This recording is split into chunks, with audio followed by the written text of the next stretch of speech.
Falta para o Brasil. Vem o capitão, pé direito na bola, Neymar. Golaço!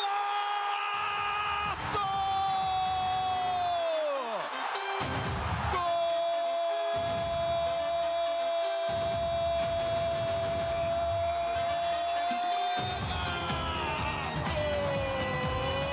do Brasil!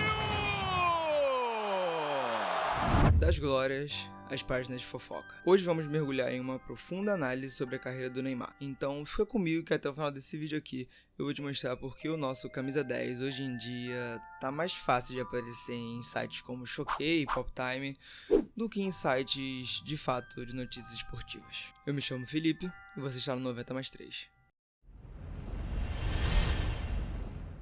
Bom, antes de qualquer coisa, eu gostaria de dizer que esse vídeo aqui é inspirado no vídeo do Daniel Penin, que também trouxe um vídeo nessa pegada sobre o Neymar. Porém, ele é um canal de finanças e coisas assim, e eu preferi trazer uma visão mais futebolística, que aqui o canal, como você pode ver pelo nome, pelo título, vídeo, tudo, é um canal focado em futebol. Então, vamos lá. Bom, normalmente as pessoas que criam um storytelling, que pra você que não sabe é basicamente uma forma de contar a história, elas usam bastante um estilo chamado a jornada do herói, que é basicamente uma pessoa como eu, como você, que veio do nada, veio de baixo e que conquista tudo, conquista o mundo e vira o melhor ou um dos melhores. Alguns exemplos disso são a franquia Jogos Vorazes, com a Katniss sendo bem de baixo, e o modo carreira de qualquer FIFA. E por que eu tô dizendo isso? Bom, é simples. É porque a história do Neymar é basicamente essa e foi isso que fez os brasileiros se apaixonarem por ele. Garoto humilde, com um jeito de moleque que só pensava em jogar bola e em cantar dentro de campo. Então, para a gente entender o começo dessa história, a gente precisa voltar justamente para o começo, na sua época de Santos. Neymar subiu para o profissional do Santos em 2009, aos 17 anos, e mesmo parecendo um berimbau de tão magrinho, já dava sinais do grande jogador que viria a ser. Segundo seu próprio site, em 2009 Neymar disputou 49 jogos pelo Santos, fazendo 14 gols e distribuindo 9 assistências. Para efeitos de comparação, Cristiano Ronaldo na sua primeira temporada como profissional disputou 31 jogos, fazendo 5 gols e dando 4 assistências, enquanto Messi disputou apenas 9 e fez um golzinho. Isso só mostrava uma coisa, que o Santos estava criando um monstro. E bom, foi aqui que as coisas mudaram de verdade. Afinal, o Neymar deixava de ser apenas um coadjuvante para se tornar o principal jogador, não só do Santos, como também da seleção brasileira. O minigênio disputou 63 partidas e marcando, lembrando, tudo isso aos 18 anos, 44 gols. Isso mesmo, você não ouviu errado. 44 gols e 20 assistências, tendo 64 participações em gols em 63 jogos, o que supera a média de uma participação por jogo. E cara, eu poderia muito bem fazer igual antes e pegar essa segunda temporada do Neymar e comparar com as segundas de Messi e Cristiano, porém seria até covardia, já que os dois juntos tiveram apenas 23 participações em gols. Então, para ser justo, vamos pegar o ano de 2010 dos craques. E vamos lembrar que o Cristiano Ronaldo já tinha uma bola de ouro e Messi já tinha 2. No ano de 2010, Messi disputou 67 jogos, marcando 60 gols, além de 17 assistências, 77 participações no total. Já Cristiano teve 48 gols e 18 assistências em 59 jogos, ou seja, 66 participações. O ranking de participações e de média de participações não muda, ele é igual. Messi em primeiro com 77 gols e assistências com média de 1,14, Cristiano Ronaldo vem logo atrás em segundo com 66 gols ou assistências e com média de 1,11, e em terceiro Neymar com 64 gols e assistências e média de 1,01. E bom, o que eu quero te mostrando isso? É basicamente esfregar na sua cara que o Neymar, aos 18 anos, só estava atrás, em números, claro, de 2 dos 3 maiores jogadores da história. O Brasil clamava por Neymar na Copa, mas Dunga preferiu não chamar. Mas mesmo assim, o garoto estreou em um amistoso pós-Copa do Mundo e ainda marcou um golzinho. Mal sabíamos que esse garoto que marcou esse golzinho seria hoje o maior artilheiro da nossa seleção, passando nomes como Romário, Ronaldo Fenômeno e até mesmo Pelé. E cara, apesar de tudo que ele tinha feito nos últimos 2 anos, foram nesses 3 anos que o mundo viu que, de fato, o Neymar era diferente e que aquilo não tinha sido só apenas uma temporada muito boa. Em 2011, Neymar levou o Santos ao tricampeonato da Copa Libertadores, onde foi eleito melhor jogador e rei da América. E no começo de 2012, o franzino menino da Vila terminou aquela edição da Bola de Ouro na 10ª colocação. À frente de nomes como Xabi Alonso, Ozil, Thomas Müller, Benzema e Schweinsteiger, entre outros grandes jogadores e detalhes, jogando aqui no Brasil. Apesar de tudo isso, talvez o fato mais marcante desse ano tenha sido o prêmio Puskás que o Neymar ganhou com seu gol contra o Flamengo naquele histórico 5-4. Neymar, facilidade do Neymar, vai levitando o jogador do Santos. Aí o Neymar protegeu, fez o drible, que lance do Neymar, que golaço! Gol! Em 2012, vimos o que para muitos pode ser considerado o auge da carreira do Neymar. O ano completamente apoteótico para o craque, que somou 56 gols e 30 assistências em 66 jogos, fazendo o carismático santista terminar em 13º naquela edição da Bola de Ouro. E cara, se colocássemos novamente Messi e Cristiano nessa comparação com o Neymar, a gente veria que o Neymar teve até mais participações em gols que o próprio Cristiano Ronaldo. Naquele ano, óbvio. E finalmente, em 2013, o ano em que o Brasil ficou pequeno para o nosso apelidado Menino Ney, e então, em uma transferência até que polêmica, o Neymar se juntava ao Barcelona e ao seu ídolo Messi no meio do ano. Neymar, assim, se despedia do Santos com incríveis 136 gols e 66 assistências em 4 anos e meio.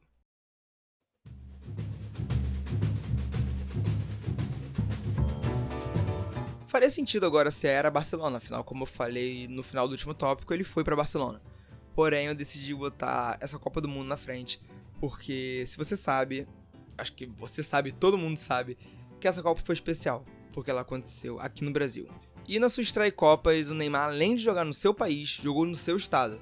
E foi muito bem, marcando 2 gols contra a Croácia naquele 3-1 na estreia da Copa do Mundo em 2014. Na sequência, o Brasil avançou para as oitavas, depois para as quartas, em um jogo que a gente não sabia, mas poderia ser o fim da carreira de Neymar. E uma opinião pessoal aqui, eu não consigo ver esse lance direito porque me dá um revertério, me dá algo ruim, que é a mesma coisa que eu senti na época que eu vi isso, porque o Neymar era meu ídolo e, cara, ver o seu ídolo no chão chorando dá uma sensação muito, muito ruim. E o que parecia um sonho se tornou um completo pesadelo, já que nas semifinais o Brasil pegou a Alemanha e todo mundo sabe o que aconteceu.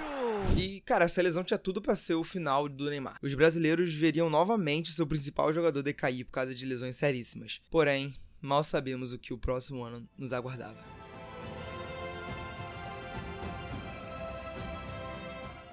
E calma aí, eu sei que você tá gostando desse vídeo aqui, muito bem produzido, né, com as luzinhas, com o microfonezinho e tal, e eu te garanto que se você estava procurando qualidade e quantidade nesse nicho aqui do YouTube, eu posso te garantir que você achou aqui nesse canal. Então eu gostaria de pedir encarecidamente para que você possa se inscrever para não perder mais nenhum vídeo que eu vá lançar aqui. E vou dar um spoiler, né?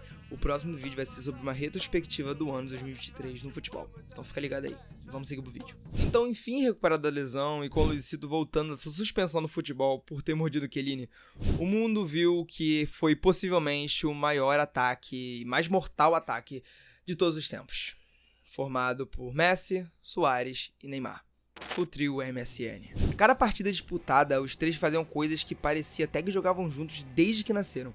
Uma verdadeira amizade dentro do jogo, sem vaidade ou ego. E isso tudo se mostrou para o mundo naquela Champions League. No mata-mata daquele ano, o Barcelona jogou as oitavas contra o Manchester City. E na Inglaterra ganhou por 2-1 e em Barcelona por 1-0. E cara, a partir daqui parece que virou uma chave na cabeça do Neymar. Porque das quartas até a final, em 5 jogos, o brasileiro marcou 7... Ih, deu um tapa aqui. Marcou 7 gols. Gente, deu tapa. 7 gols, isso que importa. E cara, quer saber como que isso aconteceu? Pegar que eu te explico. Nas quartas, eles pegaram o PSG. E na ida, em Paris, ganharam de 3-1 com um golzinho do Ney. E na volta também venceram, dessa vez por 2-0, com ambos os gols marcados por Neymar. Na semifinal, o clube catalão pegou o poderoso Bayern de Munique. E na ida atropelou os alemães. E detalhe, se atropelou aqui é só no placar mesmo, porque quem viu o jogo sabe que foi bem disputado. E se for 0-0 ou até 1-0 pro Bayern de Munique seria justo. Mas com 2 de Messi, um deles inclusive é aquele bem famoso, e o último marcado pelo Ney. Na volta, Neymar brilhou de novo. fazendo os 2 gols do Barcelona na derrota de 3-2 na Allianz Arena. E na grande final em Berlim, após estar vencendo por 2-1, com isso, o Barcelona conquistava a sua 5ª Liga dos Campeões e, consequentemente, a sua 2ª tríplice coroa. Afinal, naquela temporada, o Barcelona também ganhou a La Liga e a Copa do Rei. E o Neymar, assim, com apenas 23 anos, conquistava o seu primeiro triplete, coisa que um jogador como Cristiano Ronaldo, por exemplo, não tem até hoje na carreira. E as coisas não poderiam estar indo melhor, pois no final daquele ano, Neymar terminou em 3º naquela bola de ouro, apenas atrás dos gênios Cristiano Ronaldo e Lionel Messi. E cara, o casamento era perfeito. Neymar se tornava indiscutivelmente o 3º nome dessa geração, e com um futuro brilhante pela frente. Mas quando e por que as coisas decaíram? Bom, pra explicar isso eu vou ter que pular 2 anos nessa história.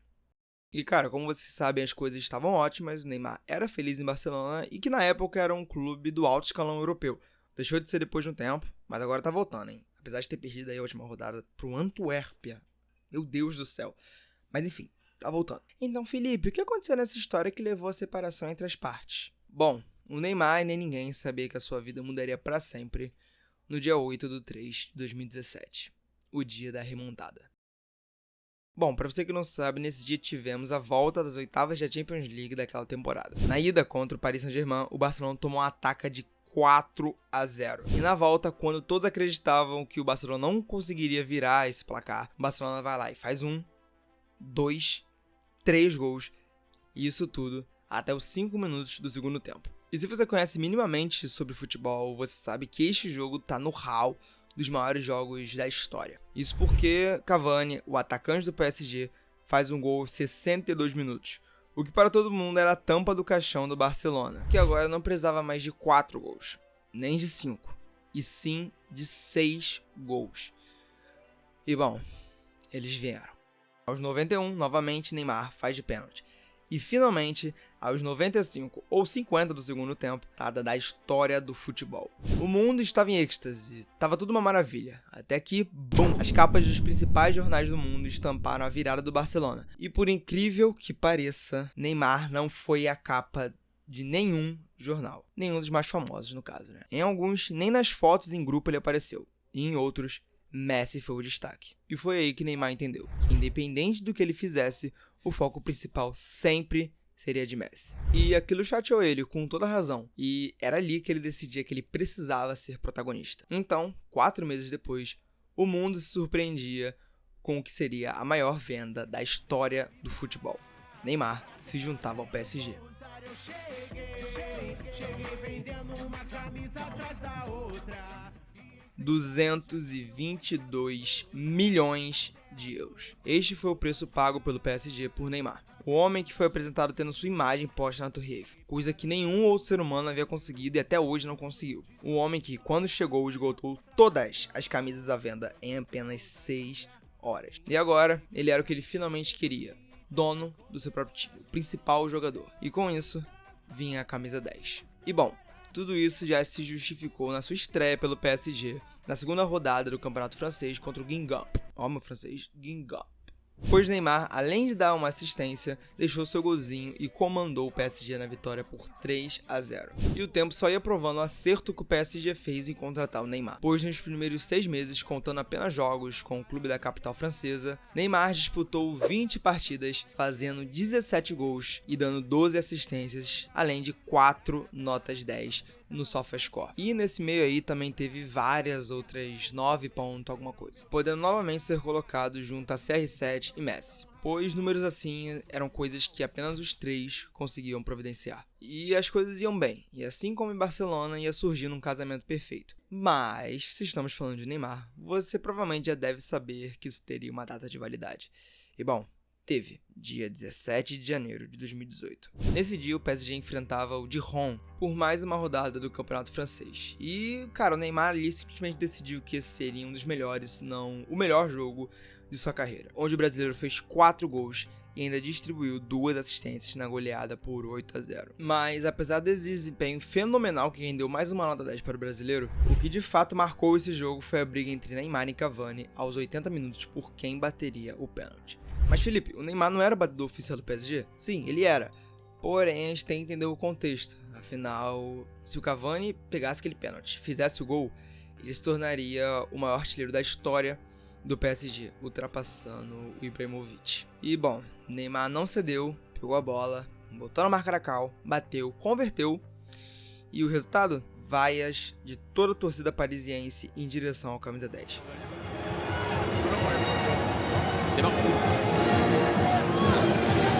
E ali estava dada a largada de uma relação que só pioraria com o tempo. E cara, pra piorar tudo, Neymar se machuca um pouco antes da volta das oitavas da Champions contra o Real, vê o show de Cristiano Ronaldo em Paris e perde o restante da temporada. Mas havia algo que não estava em risco, e esse algo era a Copa do Mundo.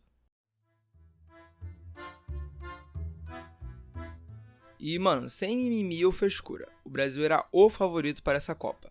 Logo atrás vinham Bélgica e França. A seleção brasileira foi a primeira seleção do planeta a se classificar para essa Copa, claro, tirando a Rússia, que era o país sede. O primeiro jogo era contra a Suíça, que teoricamente era uma seleção chata, e isso só se comprovou na prática, já que terminamos aquele jogo no empate por 1-1. Mas o resultado não foi o principal daquela partida, e sim Neymar, que virou meme mundial após rolar diversas vezes após faltas cometidas pelos suíços. E, cara, eu tenho certeza que você já viu algum desses memes aqui naquela época. E, cara, os problemas foram as faltas? Não, claramente não, porque a Suíça de fato entrou bem agressiva, com faltas desnecessariamente fortes no nosso camisa 10, a fim de estabilizar ele. Mas o problema real foi a exagerada que o Neymar deu nessas faltas, rolando e rolando. E não tinha outra, esse fato não foi bem recebido pelos gringos, que além de memes, também começaram a jogar hate no Neymar. Apesar disso, seguimos, passamos em primeiro no nosso grupo com 7 pontos, e logo depois enfrentamos o México nas oitavas, onde também passamos. E inclusive o Neymar marcou um golzinho nesse jogo também. Até que chegamos no jogo que dói até hoje, Brasil e Bélgica. Duas das 3 principais seleções desse torneio se enfrentando. E bom, o resultado não poderia ser outro. Afinal, você lembra muito bem do que aconteceu. Bélgica 2, Brasil 1, europeus classificados mais uma vez. E sim, eu sei, foi muito doída essa eliminação. Eu, por exemplo, na época tinha 13 anos e chorei horrores. O grande problema era que Neymar havia saído desse Mundial menor do que entrou. E bom, para um jogador do nível da qualidade do Neymar, era esperado que essa régua não continuasse. Bom, era o que achávamos.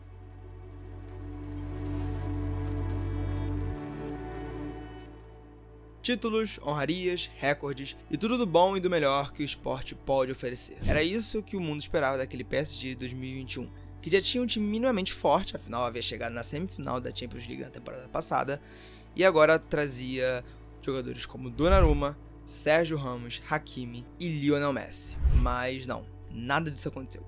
Na verdade, para não ser injusto, os títulos rolaram sim. Da temporada 18-19 a 22-23, eles venceram todos os campeonatos franceses, exceto o 2020-21, quando foram desbancados pelo Lille por 1 pontinho. Mas de resto, nas competições relevantes, nada. No agregado, 3-3 com o Manchester United nas oitavas, tendo eliminado com um falecido gol fora de casa, 1-0 para o Bayern na final, 4-1 para o Manchester City nas semis, 3-2 para o Real nas oitavas e 3-0 para o Bayern novamente nas oitavas. Fracasso atrás de fracasso, derrota atrás de derrota. Mas Neymar teve sim os seus lampejos de gênio, grande jogador da geração como ele de fato é. Bons exemplos são o Super Agosto de 2020 e a primeira metade da temporada 2022-23. Só que o grande problema é que esses momentos bons foram menores que os momentos ruins. Isso dentro e fora de campo.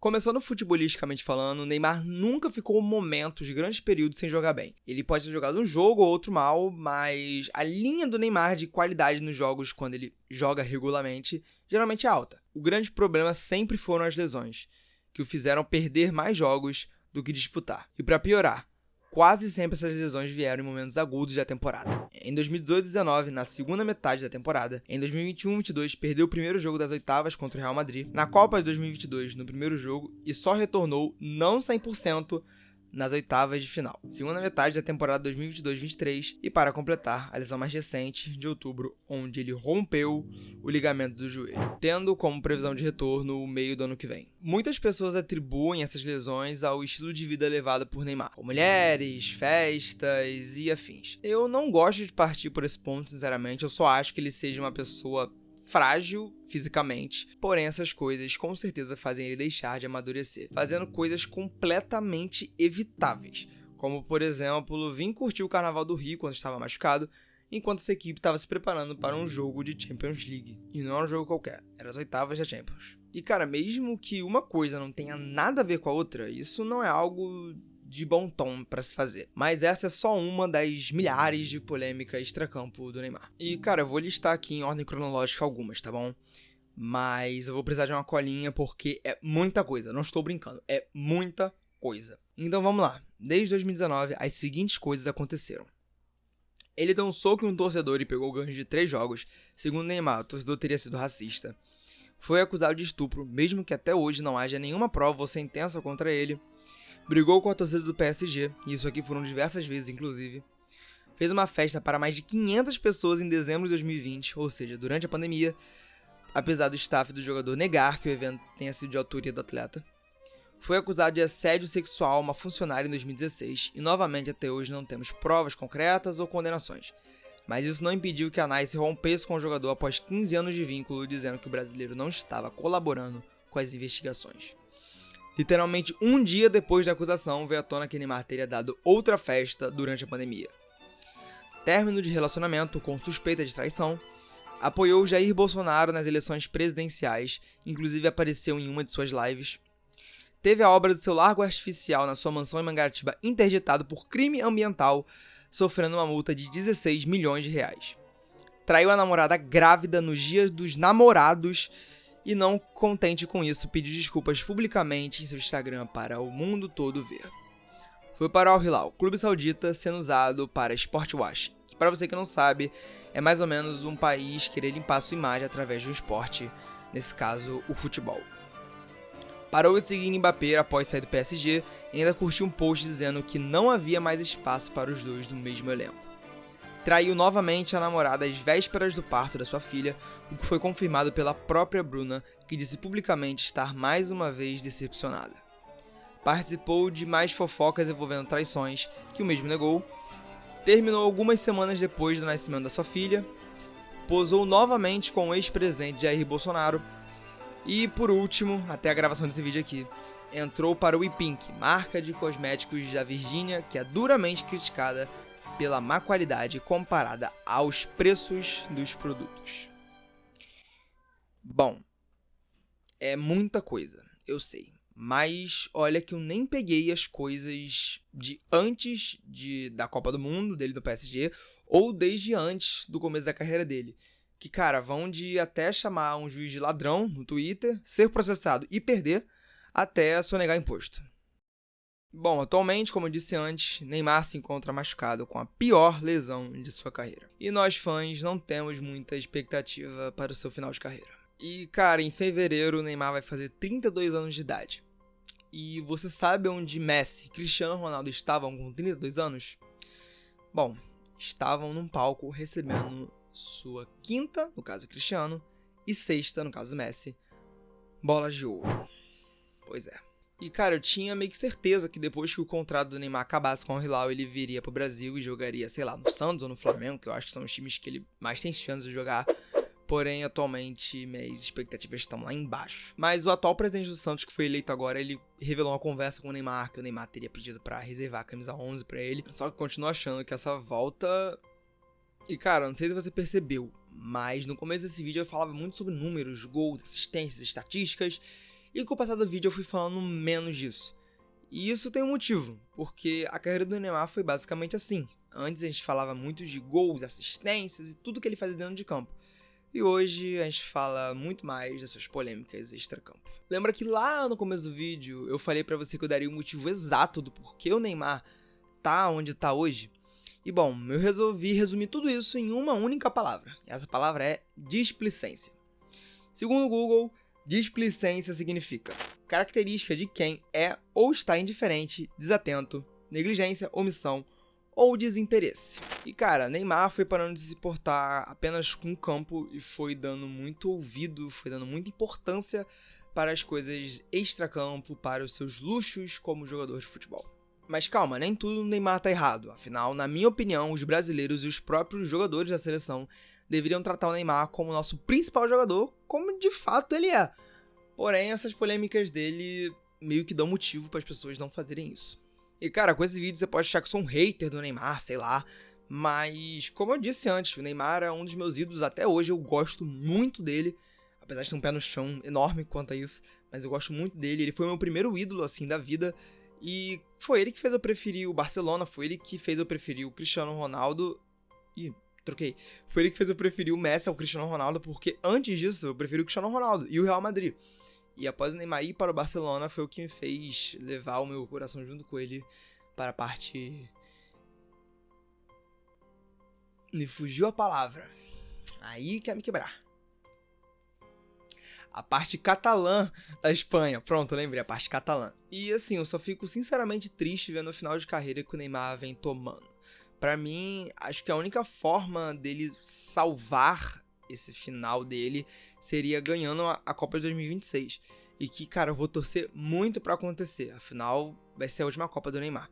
Meu nome é Felipe e até o próximo vídeo aqui na 90+3.